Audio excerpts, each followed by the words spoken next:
네, 쌤, 이번 주가 장이 종료가 됐습니다. 나쁘지 않았던 국내 증시였었는데요. 다음 주 전략 도모해 봐야 되겠습니다. 일단 오늘 시장 어떻게 보셨는지 궁금한데 간밤에 뉴욕은 다시 한번 반등 보였습니다. 트럼프 행정부의 관세 정책 피크 아웃 기대감 그리고 금리 인하 기대감까지 더해졌더라고요. 비트코인도 올랐는데 93,000달러에서 횡보를 보여주고 있고요. 시장 전체적으로 어떻게 바라보세요? 오늘 새벽에 마감한 건 가장 컸던 부분 이제 관세 우려가 드디어 피크를 치고 이제 시장에서는 트럼프가 두 손을 들었다라는 거예요. 그러면서 이제 그 금리 인하에 대한 기대감들이 더 높아지고 있는 그러한 시점이거든요. 그러면서 그동안 관세로 인해서 피해를 봤던 반도체라든가 2차 전지 섹터들 강세를 보여주는 그런 하루였는데 그렇다면 이제 시장에서 우리가 지켜봐야 될 부분들은 금리 인상이 과연 진행될 것이냐. 지금 파월과의 한판 싸움에서도 또 꼬리를 내렸어요. 그리고 또 오늘 새벽에 기사들을 보면 트럼프 밈 코인을 매수 상위자들 일부 상위자 순서로 초청해서 미라라고 해서 디너 파터를 하겠다. 그러면서 미국에서는 이게 이해 충돌 소지가 있다라고 그런 얘기를 하고 있거든요. 그렇기 때문에 여기서 우리가 살펴봐야 될 부분은 이제 트럼프에 대한 어떤 정책적인 신뢰는 점차 상실돼 가지 않을까. 그러면서 이제 우리가 지켜봐야 될 부분들은 파월의 입에 달려 있다. 그렇기 때문에 다음 주부터 발표되는 미국의 경제 지표죠. 월요일 날은 댈러스 연준 제조업 지수 발표가 있는 그런 시점이기 때문에 경제 지표가 좀 기대치보다 좋지 않게 나온다면 결국에 연준에서도 금리 인하를 단행할 수 있지 않을까 이런 부분들이 확실시되지 않을까 이런 생각이 들어요. 그러면 이제 우리가 또 살펴봐야 될 부분들은 연준이 올해 금리 인하를 2회에서 1회로 바꿨거든요. 그래서 금리 인하 횟수를 다시 2회로 늘린다고 한다면 결국에 금리 인하에 대한 기대감은 더 높아질 수 있는데 반면에 금리 인하를 1회로 고집한다면 금리 인하에 대한 기대감으로 올랐던 지수는 다시 조정을 보일 수 있다. 그래서 이제부터는 경제 지표를 우리가 신경 써야 되지 않을까 이런 생각이 들고 있고요. 그러면서 지금 앞서 앵커님께서 말씀하셨지만 뭐 원달러라든가 비트코인이라든가 이런 거 다 설명드렸어요. 그럼 우리가 여기서 살펴봐야 될 부분들은 미국이 금리 인하를 한다면 10년 만기 국채가 결국에는 그 화면을 보면 지난 23일 고점이거든요. 111.58을 돌파하는 모습이 나와야 된다라는 거죠. 그러면 여기를 돌파한다면 금리 인하에 단행될 확률은 더 높아질 수 있기 때문에 신뢰를 우리가 가져야 되겠다. 하지만 여기서 또다시 미끄러진다면 금리 인하 기대감은 단지 기대감으로 끝날 수 있지 않을까 이런 생각이 들고 있고 그러면서 이제 금리 인하로 인해서 그동안 신고가를 경신했던 금 가격이 오늘 이제 크게 하락하고 있는 것도 시장에 빠르게 안정화를 찾는 그런 모습이 아닐까 싶고, 그 다음에 이제 비트코인 같은 경우도 소폭 강세를 보였다가 지금 혼조 양상을 보여주고 있어요. 그래서 우리가 어제도 말씀드렸을 때 비트코인이 92,520불, 근데 장중에는 91,760불까지 왔거든요. 그러면 91,760불을 반등하는 모습을 지지받는 모습 보인다면 결국에 이제 기술주들 역시도 상승할 여력들 갖춰놨다 이렇게 판단되고 있고 그러면서 이제 시간의 선물 시장을 보더라도 지금 이 다우 같은 경우는 0.01% 하락하고 있는 그런 모습이고 나스닥 같은 경우 0.51%가 지금 상승해 있어요. 하지만 나스닥의 상승폭이 0.68에서 0.51로 축소되고 있는 그런 모습들이기 때문에 오늘 비트코인의 가격 움직임을 잘 지켜봤으면 좋겠다 이런 말씀드리고 싶고 그러면서 이제 국가 신용부도 위험이 지금 미국은 그대로 유지되고 있지만 한국이나 중국이나 일본 같은 경우는 크게 하락하고 있다라는 거죠. 이것 또한 시장에는 긍정적으로 비춰질 수 있다라는 것이고 이로 인해서 우리가 봐야 되는 부분들은 이제 관세에 대한 위험이 해소됐기 때문에 이제부터는 상승의 모멘텀이 기업의 실적 발표가 되지 않을까 싶고요. 그래서 미국 시장은 다음 주부터 빅테크 기업들의 실적 발표가 계속해서 있어요. 그래서 실적에 민감하게 반응할 그런 시점이기 때문에 빅테크 기업들의 실적을 우리가 주도 면밀하게 살펴봐야 될 것 같고, 그러면서 외국인들이 오늘 선물 시장에서도 대규모 매수를 보여주는 하루였어요.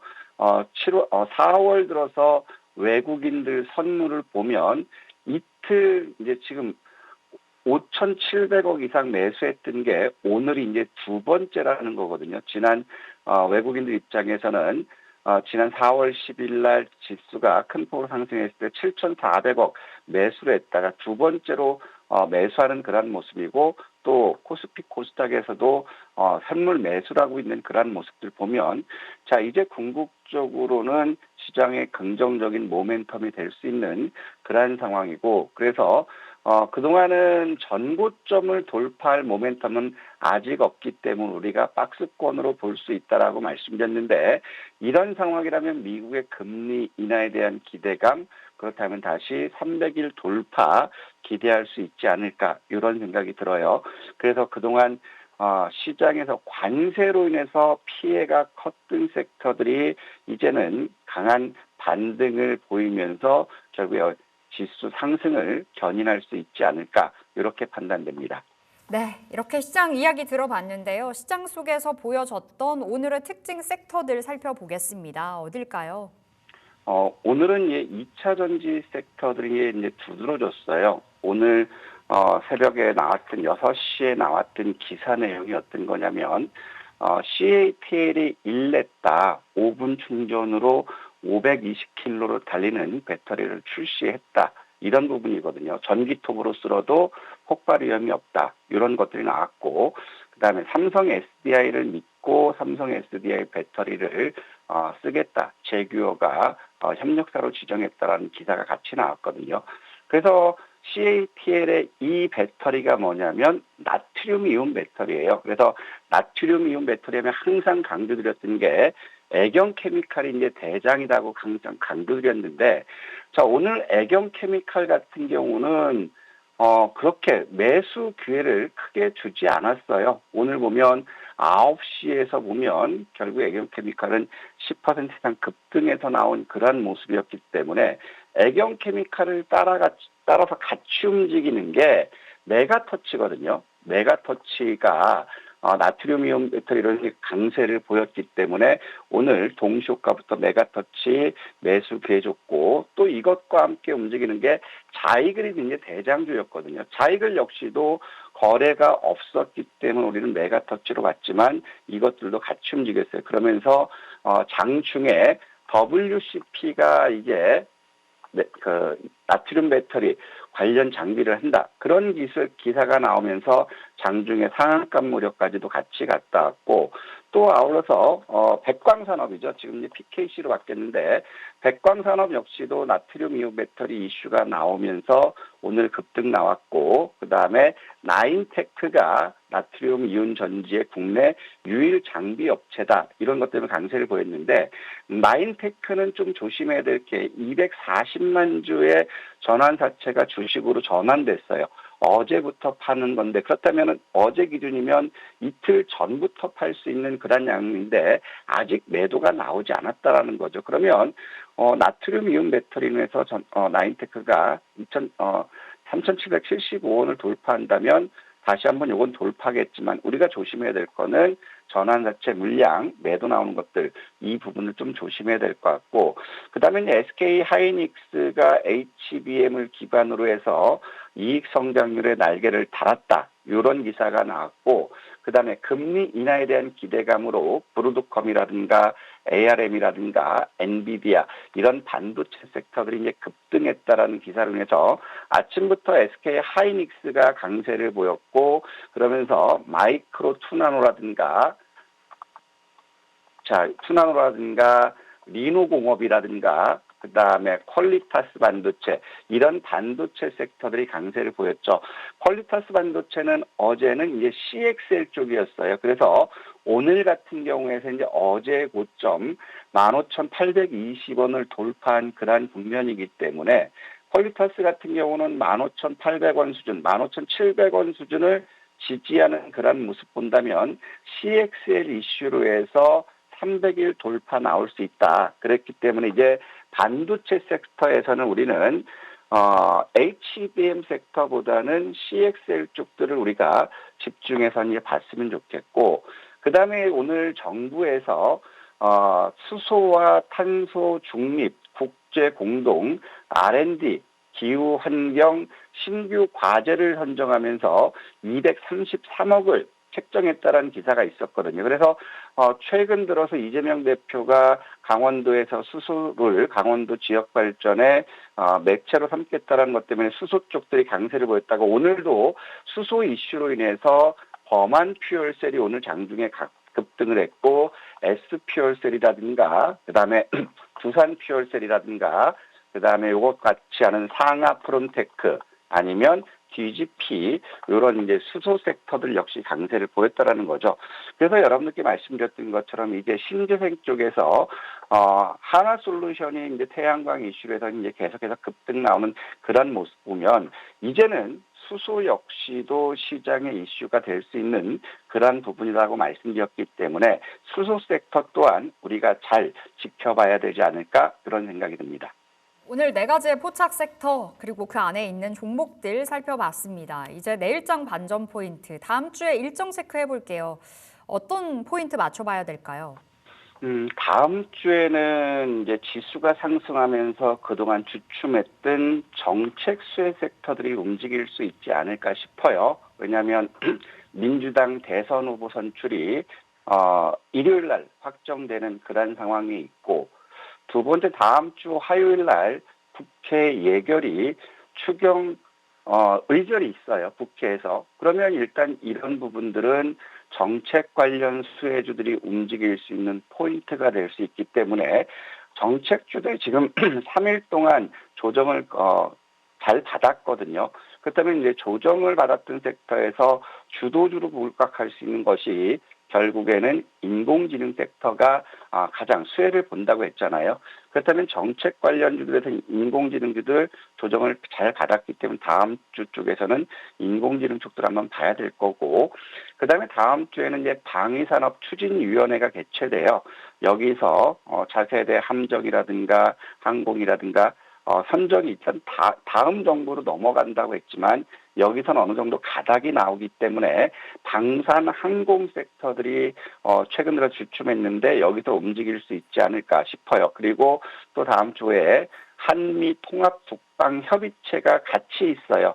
월요일 날은 이제 그 방위산업 추진위원회가 있고 화요일 날은 한미 통합 국방 협의체 이런 부분이 있기 때문에 방산주도 움직일 수 있다. 그리고 월요일 날 메타 리마 콘테스트 2025 행사가 있거든요. 그러면 메타 리마 관련 인공지능 섹터라든가 창투주들이 한번 움직일 수 있다. 그래서 다음 주에는 주 초반에는 방산과 정책, 인공지능 이런 쪽으로 우리가 압축해서 봤으면 좋겠습니다. 좀 쉬었던 쪽에서 반등을 도모할 거다라는 관점으로 말씀 주셨습니다. 일정도 있고요. 방산과 정책 그리고 AI 쪽을 눈여겨보도록 하겠습니다. 자, 이제 다녀쌤의 공략주 가볼 텐데요. 다음 주 월요일 시초가 공략주 되겠습니다. 어떤 종목 바라보세요? 미워도 다시 한번 보는 게 코오롱 티슈닐이거든요. 자, 오늘 같은 경우는 이제 미국 시장이 급등했지만 이제 바이오 섹터들은 쉬어가는 모습이었어요. 코오롱 티슈지는 우리가 지난 수요일 날 한번 매수하자고 했는데, 오늘 코오롱 티슈지 빠졌던 부분은 첫 번째로는 미국의 반도체들이 쉬어가는 모습을 보였고, 이로 인해서 오늘 반도체 섹터들이 약세를 보였어요. 두 번째로는 어제 장 마감 후에 소송 공시가 나왔어요. 근데 이거는 처음 나온 게 아니라 2019년 7월 달에 제기됐던 소송 내용이 원고 측들의 일부 소치화로 인해서 청구 금액이 131억 800만 원에서 131억 400만 원 변경됐다고 해서 이게 장 마감 후에 소송 공시가 나오면서 오늘 크게 빠졌거든요. 하지만 이 소송과 관련된 131억에 대한 대송 충당은 이미 2019년도에 다 쌓여 있는 그런 상황이기 때문에 이 소송으로 인해서 피해 볼 것들은 그렇게 크지 않다라는 것이고, 그다음에 제일 큰 부분은 이제 세계 최초로 해서 무릎 골관절염 신약 승인, 이 부분이 결국에 코오롱 티슈진의 주가 상승의 모멘텀이거든요. 신한증권에서는 이제 여전히 목표 주가를 10만 원을 제시한 그런 상태이기 때문에 지난 수요일과 똑같은 가격으로 봤으면 좋겠어요. 오늘 그 가격을 이탈하는 그러한 모습을 보였기 때문에 코오롱 티슈진 같은 경우는 뭐 빠지더라도 겁내지 마시고 43,000원부터 결국에는 45,000원까지는 우리는 코오롱 티슈진은 매수 관점에서 봤으면 좋겠고, 손절가는 4만 원 이탈을 보셨으면 좋겠고요.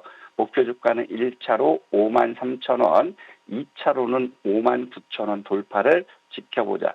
미워도 다시 한번 코오롱 티슈진 물량을 채워서 수익을 좀 크게 가져가 보자. 이런 말씀드리고 싶습니다. 알겠습니다. 코오롱 티슈진 바로 다시 한번 받았습니다. 가격 전략 업데이트가 됐는데요. 가격 잘 챙겨가시면 되겠습니다. 43,000원부터 현재가 부근 OK 사인 진입 받았고요. 목표가는 53,000원, 손절가 4만 원 바라보겠습니다. 자, 여기서 다녀쌤 인사해 봐야 되겠네요. 다녀쌤 주말 잘 보내세요. 고맙습니다. 주말 잘 보내세요.